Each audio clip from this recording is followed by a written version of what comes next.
ejemplos o algunos temas en especial del capital, del volumen 2. ¿Podemos poner el celular sobre la mesa? Sí.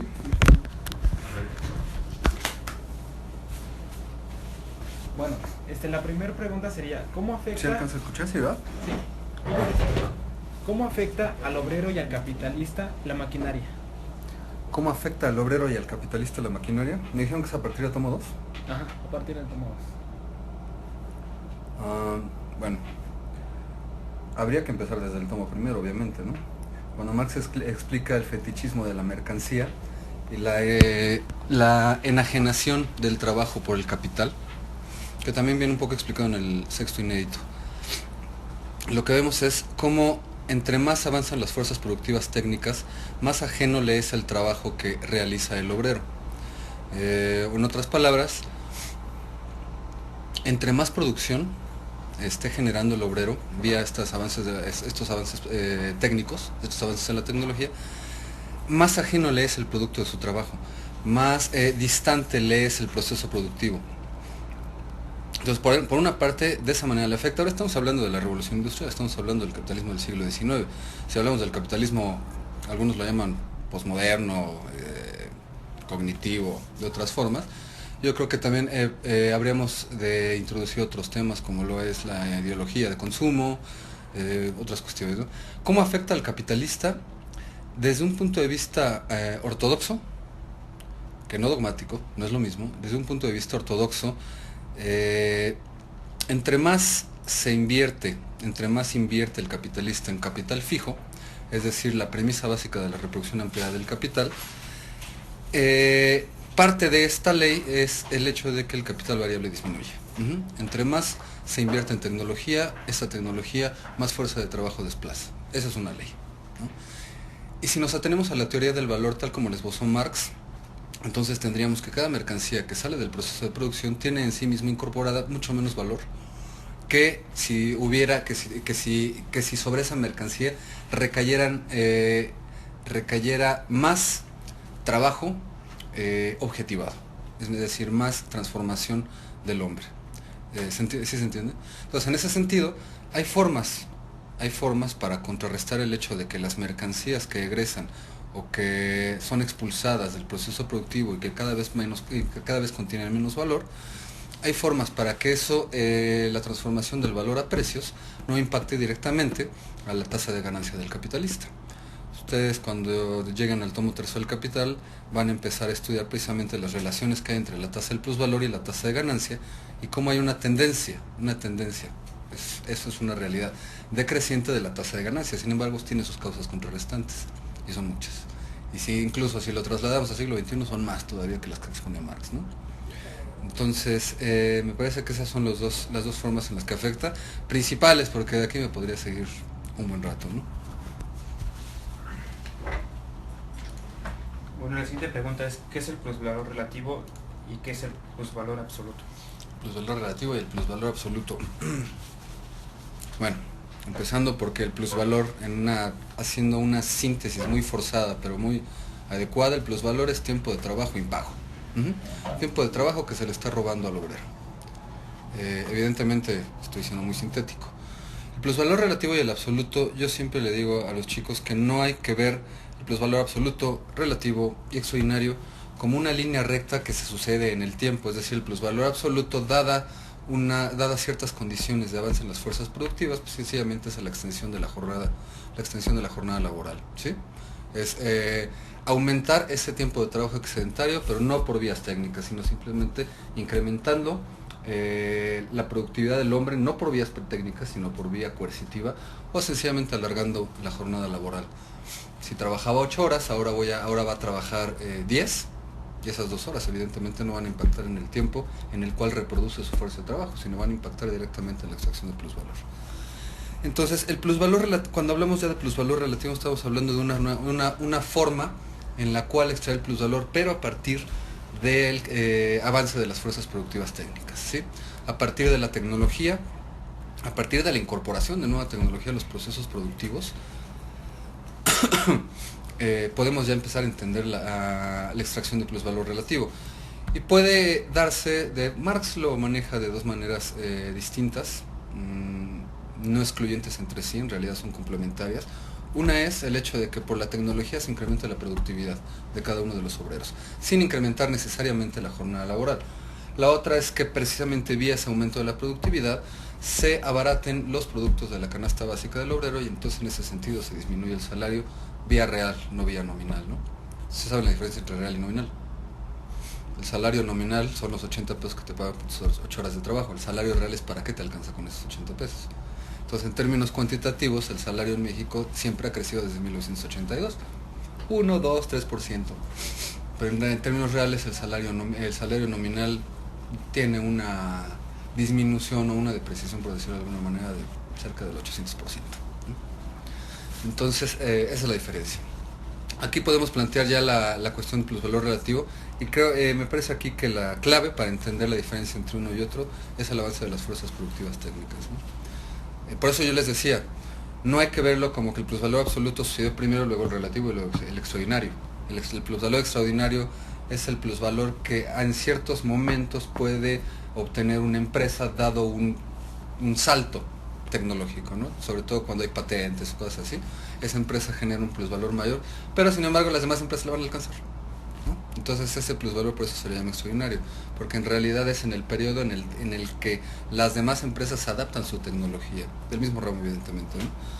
Ahora, aquí habría que acotar el hecho de que el capitalismo es oportunista. No, por el hecho de que la tecnología avance constantemente, y sobre todo si estamos hablando de estos tiempos, es muy evidente. Eso no significa que haya capitalistas que hayan renunciado a la extracción de plusvalor absoluto. Y es más, si nos vamos todavía más hacia atrás, el capitalismo, si puede hacer uso de formas de explotación esclavas, lo hace. Así de sencillo, ¿no? La trata de blancas es un ejemplo de ello. Lo que hacen los narcotraficantes con los campesinos, que los obligan a trabajar en la sierra a cambio prácticamente de no matarlos. Entonces no hay una línea recta. En realidad el capitalismo va desarrollándose a partir de las oportunidades que va viendo, y la tecnología es una de esas oportunidades, ¿no? La siguiente pregunta es, ¿qué es la tasa de explotación? La tasa de explotación es la... ¿cómo llamarle? No, es que no es una magnitud absoluta. Es la magnitud relativa mediante la cual podemos obtener cuánto de ese tiempo de trabajo excedentario va a corresponder, o sea, cuánto de la jornada laboral va a corresponder al tiempo de trabajo excedentario, y cuánto de ese tiempo de trabajo excedentario se va a apropiar el capitalista. Marx, casi siempre el supuesto principal es que se maneja una tasa de explotación del 100%. Eso significa que si yo estoy invirtiendo 20 pesos de capital variable, voy a tener un plusvalor de 20 pesos, ¿sí? Digamos que es la parte del plusvalor que se le está arrebatando a la fuerza de trabajo, pero en términos cuantitativos, ¿sí? Por eso le digo que es una magnitud relativa, no es una magnitud absoluta. Continuando, ¿puedes decirnos cómo influyó la maquinaria en el proceso de valorización de la mercancía? ¿Cómo influyó la maquinaria en el proceso de valorización de la mercancía?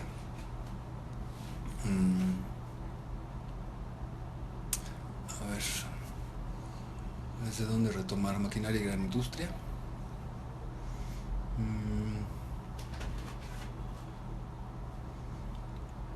Me parece que aquí habría que remitirnos a la cuestión de la subsunción real y formal del trabajo al capital.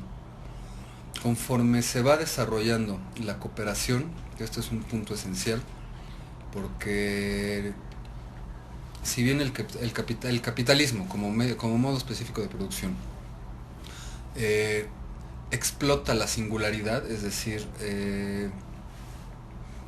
promueve la individualidad, no puede hacer a un lado la cooperación entre individuos, y esa misma cooperación la utiliza, la subsume. Subsumir es un sinónimo de subordinar. La subsume a sus propios medios, a sus propios fines. ¿Cuál es el fin? La reproducción del capital. Su único fin es la reproducción del capital, la valorización del valor, la reproducción del capital. En ese sentido, la maquinaria, a lo que vamos de esto ya vamos a ver si podemos partir de ese hecho. En este sentido, la maquinaria, en tanto avances una constante en la introducción de tecnología, lo que hace es que la cooperación entre los obreros o entre los trabajadores la hace cada vez más especializada.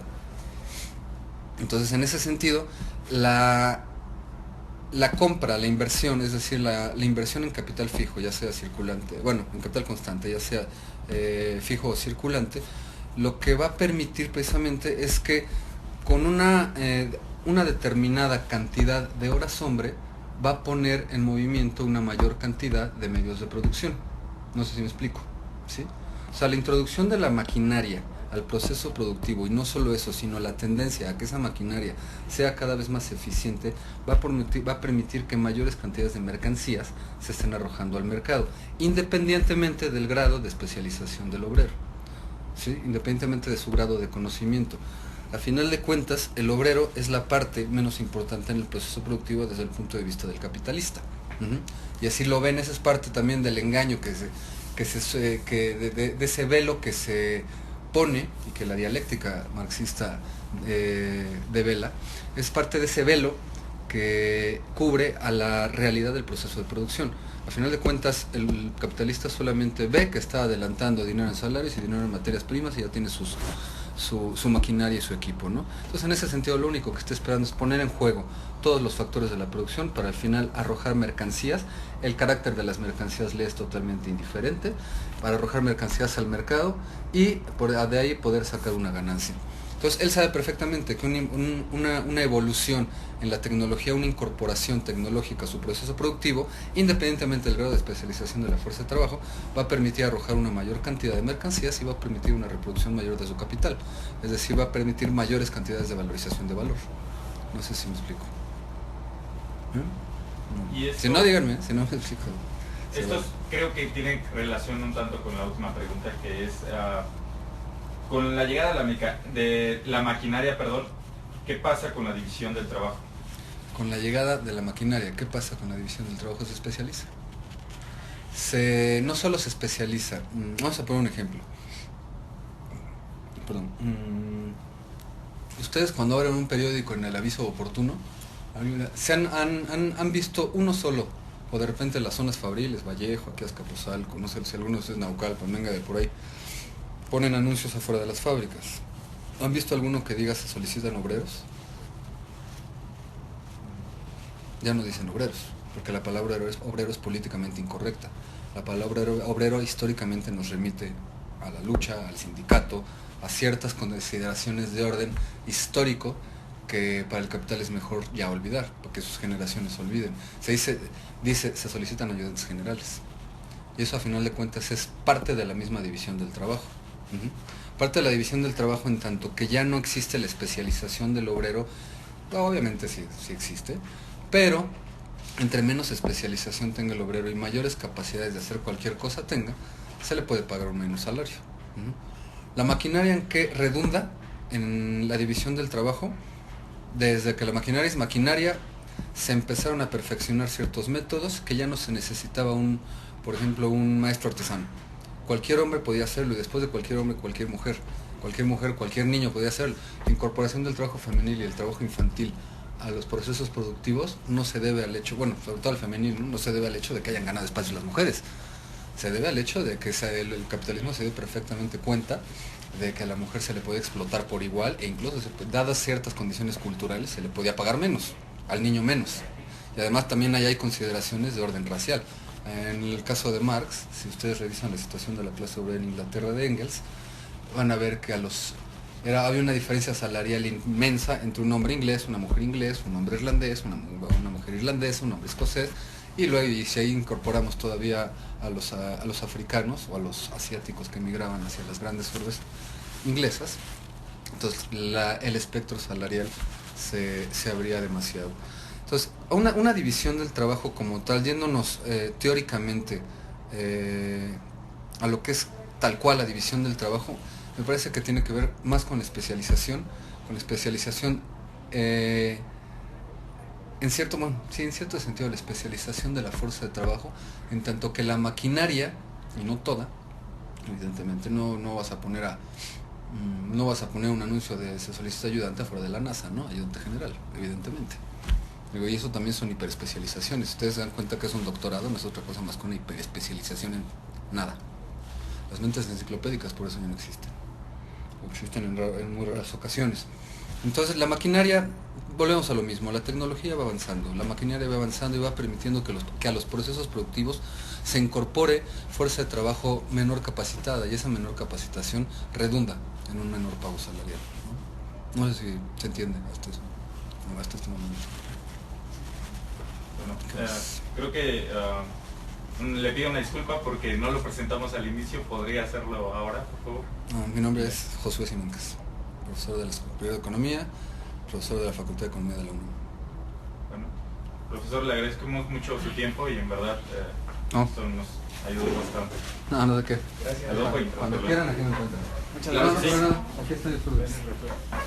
Usted solo es profesor, perdón, de